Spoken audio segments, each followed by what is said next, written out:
Good morning students. आप सब कैसे हैं? आई होप आप सब बहुत अच्छे होंगे। मन लगा कर स्टडी कीजिए, एग्ज़ाम्स में अब ज़्यादा समय नहीं है बच्चों। तो चलिए शुरू करते हैं इस चैप्टर को। हमारे इस चैप्टर का नाम है on reading in relation to literature. Literature होता है बच्चों साहित्य। साहित्य के संबंध में पठन पर, मतलब पढ़ने का जो तरीका है उस पर लेखक ने कुछ विचारों को व्यक्त किया है कि पढ़ना कैसे होना चाहिए, हमारा जो पठन प्रक्रिया है वह कैसी होनी चाहिए। ये पूरा चैप्टर इसी के बारे में बताया गया है। तो देखिए, very few persons know how to read. बहुत ही कम लोग जानते हैं कि पढ़ा कैसे जाए। Considerable experience with literature is needed before test and discrimination can possibly be acquired. यहाँ पर लेखक कहते हैं कि जो लिटरेचर है, साहित्य है, उसका बहुत अधिक एक्सपीरियंस की आवश्यकता होती है। किसी भी पुस्तकों में जो रुचि है और उसके जो समझने की क्षमता हम विकसित कर सकते हैं, उसके लिए बहुत सारे एक्सपीरियंस की आवश्यकता होती है जो हमारे लिटरेचर है साहित्य के प्रति। विदाउट दिस, इनके बिना it is almost impossible to learn how to read. ये बिल्कुल असंभव है ये सीखना कि पढ़ा कैसे जाए। आई से ऑलमोस्ट इम्पॉसिबल, मैं कहता हूँ लगभग असंभव है। Since there are some rare man who through a kind of inherited literary instinct are able to read very well even before reaching the age of 25 years. मैं कहता हूँ कि लगभग इम्पॉसिबल है, क्योंकि फिर भी there are some rare man, फिर भी कुछ ऐसे व्यक्ति हैं, कुछ एक व्यक्ति हैं जो एक kind of inherited literary instinct, एक तरह की जन्मजात साहित्यिक प्रवृत्ति के माध्यम से कुछ एक लोग हैं जो कि एबल हो जाते हैं, कर सकते हैं टू रीड वेल, जो अच्छी तरह से पढ़ सकते हैं before reaching the age of 25 years.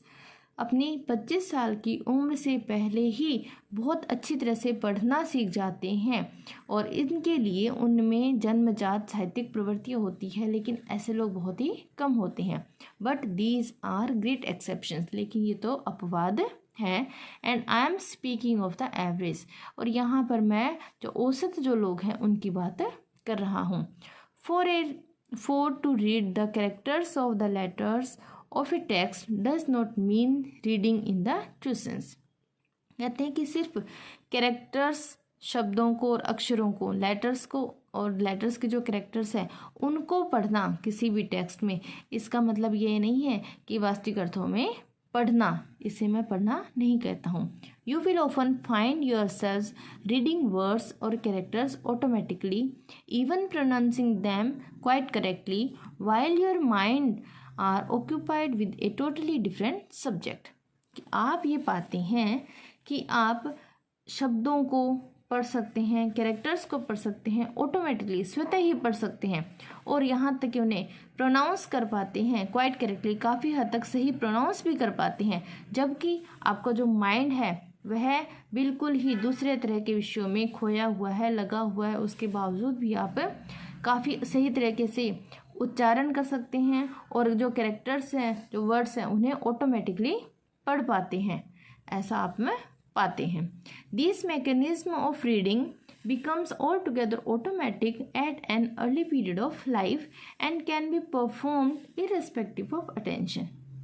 ये जो तरीका है मैकेनिज्म ऑफ रीडिंग का ये जो तरीका है ये ऑटोमेटिक हो जाता है, स्वतः ही हो जाता है। लाइफ के अर्ली पीरियड में, प्रारंभिक समय में ही ये स्वचालित हो जाता है और कैन बी परफॉर्म्ड, और इसे किया जा सकता है बिना अटेंशन के। इररिस्पेक्टिव ऑफ अटेंशन का मतलब बिना ध्यान दिए से किया जा सकता है। Neither can I call it reading to extract the narrative portion of a text from the rest simply for one's personal amusement, or in other words to read a book for the story।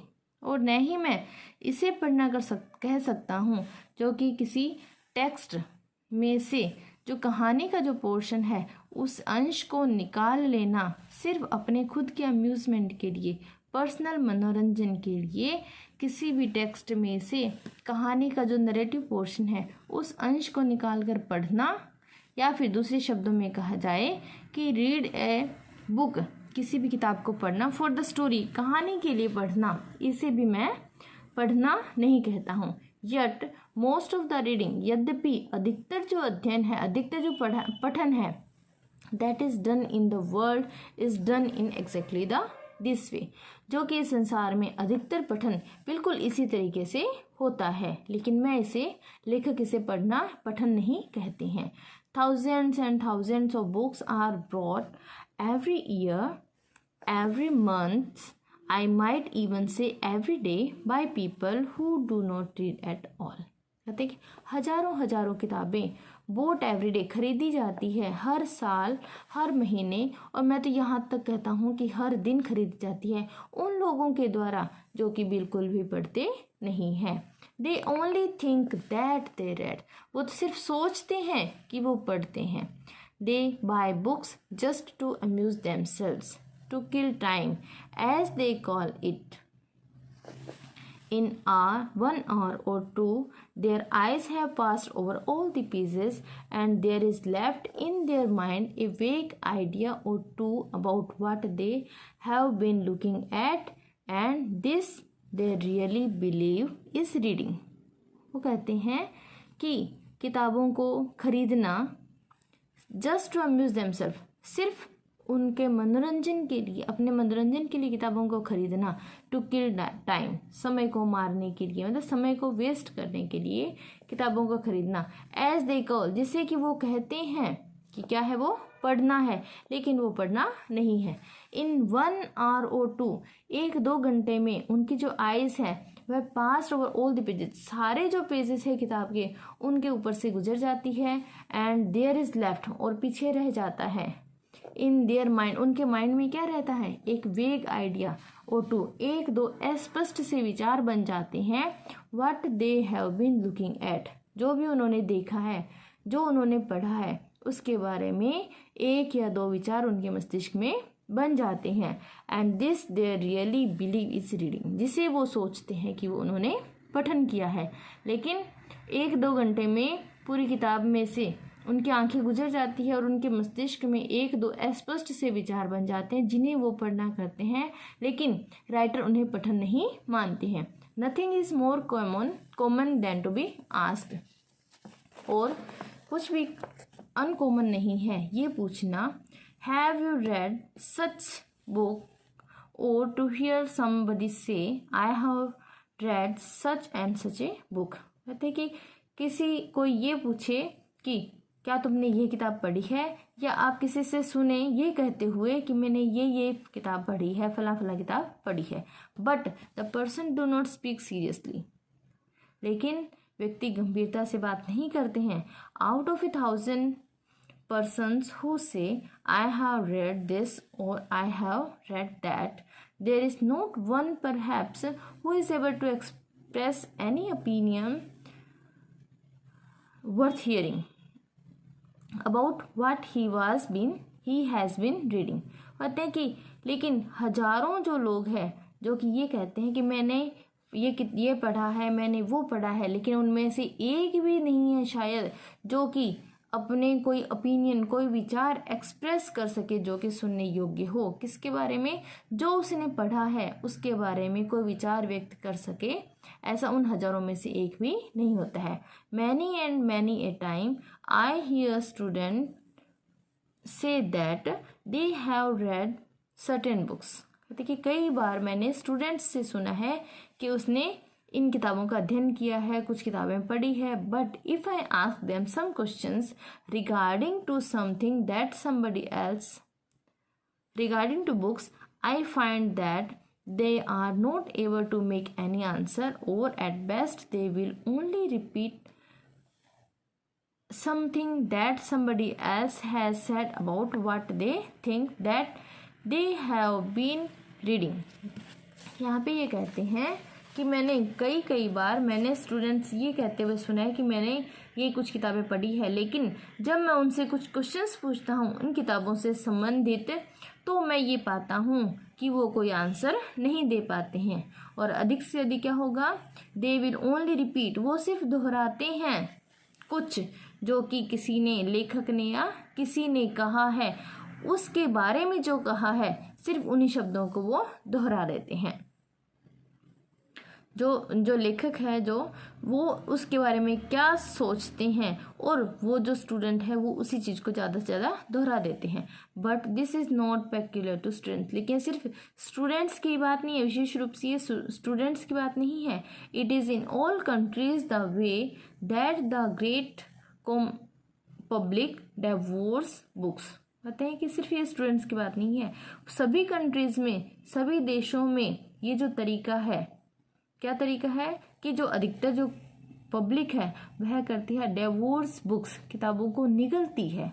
I would say that the difference between the great critic and the common person is chiefly that the great critic knows how to read and the common person does not. यहाँ पे कहते हैं कि एक जो समीक्षक है, critic यानी समीक्षक, जो समीक्षक है और जो कॉमन पर्सन है, उन दोनों में मुख्य अंतर क्या है कि जो ग्रेट क्रिटिक है वह जानता है कि पढ़ा कैसे जाए और जो कॉमन पब्लिक पर्सन है वो नहीं जानता है।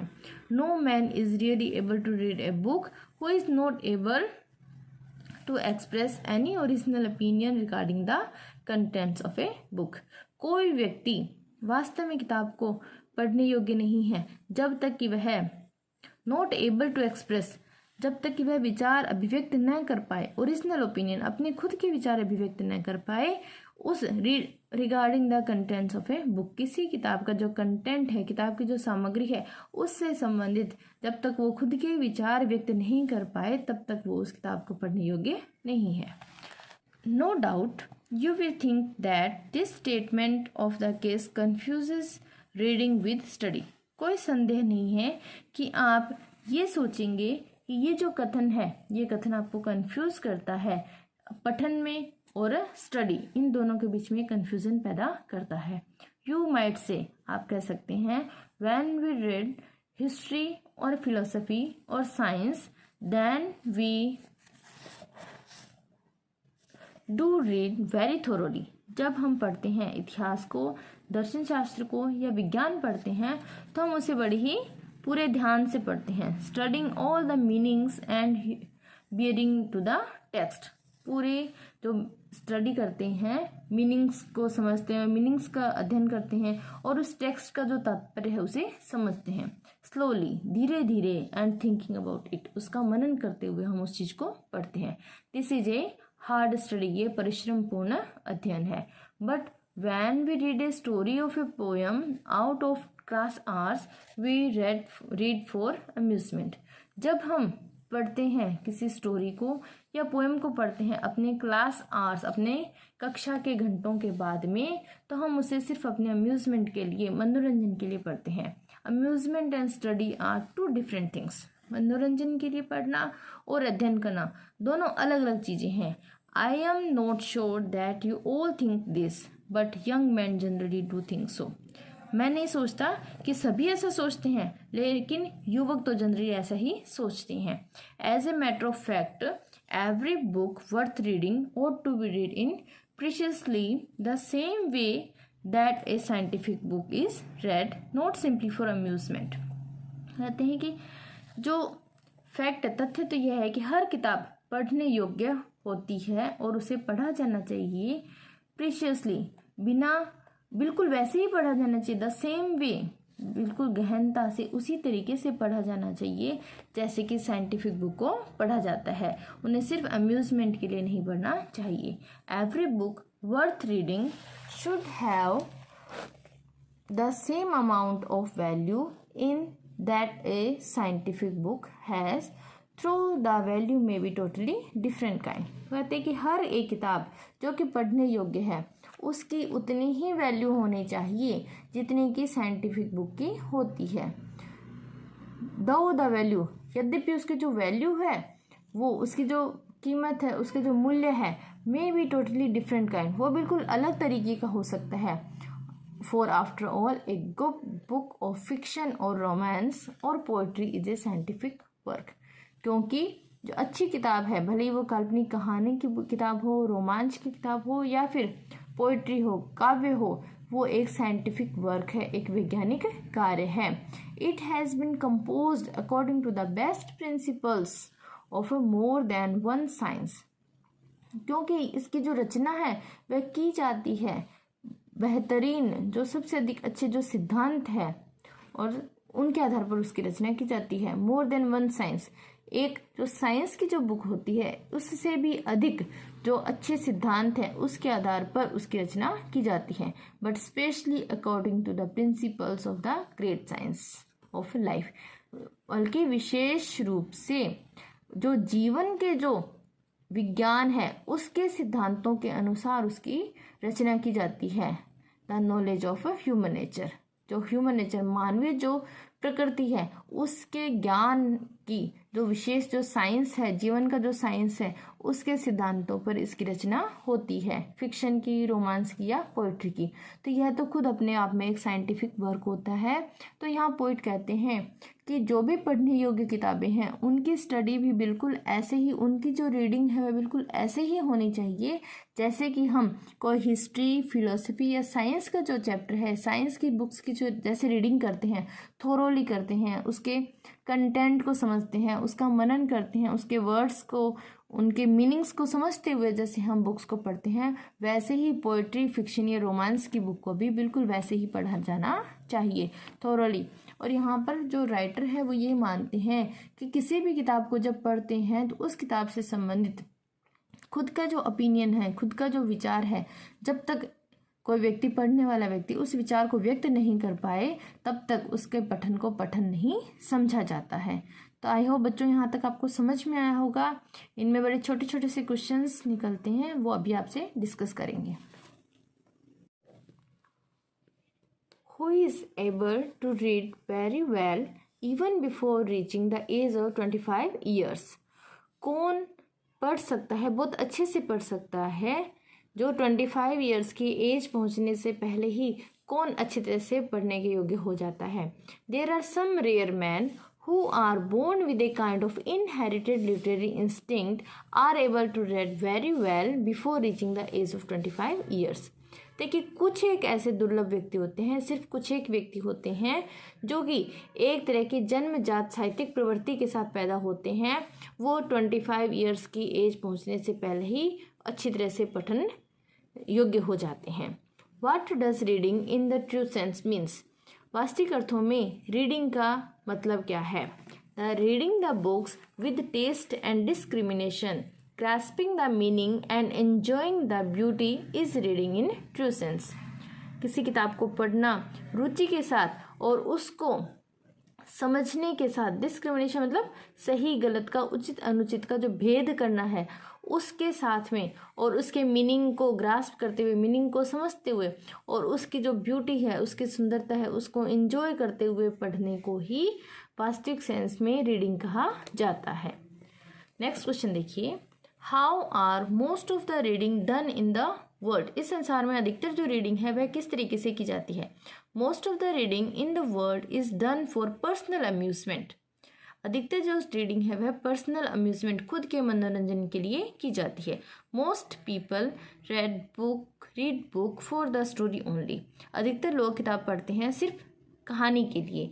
दे buy books and read them just to kill time. वो सिर्फ अपना समय बिताने के लिए किताबों को खरीदते हैं और पढ़ते हैं। इन 1 or 2 hours their eyes pass over all the pages. 1-2 घंटे में ही उनकी जो आंखें हैं वो सभी पेजेस से गुजर जाती है। नेक्स्ट क्वेश्चन देखिए, what is the difference between a great critic and a common person? एक ग्रेट क्रिटिक, समीक्षक और कॉमन पर्सन में क्या अंतर है? The difference between a great critic and a common person is that a great critic knows how to read a book. कि जो great critic है वो जानता है कि कैसे पढ़ा जाए, while a common person does not, जबकि कॉमन पर्सन नहीं जानता है। A great critic is able to express his original opinion on the book while a common person is not. जो ग्रेट क्रिटिक होता है, समीक्षक है, वह अपने खुद के जो ओपिनियन है, खुद के विचार है उस बुक के प्रति, उसे एक्सप्रेस कर सकता है, लेकिन एक कॉमन पर्सन नहीं कर सकता है। स्टूडेंट्स, यहाँ पर जो भी मुझे इंपॉर्टेंट क्वेश्चंस लगे वो मैंने यहाँ पर नोट किए हैं।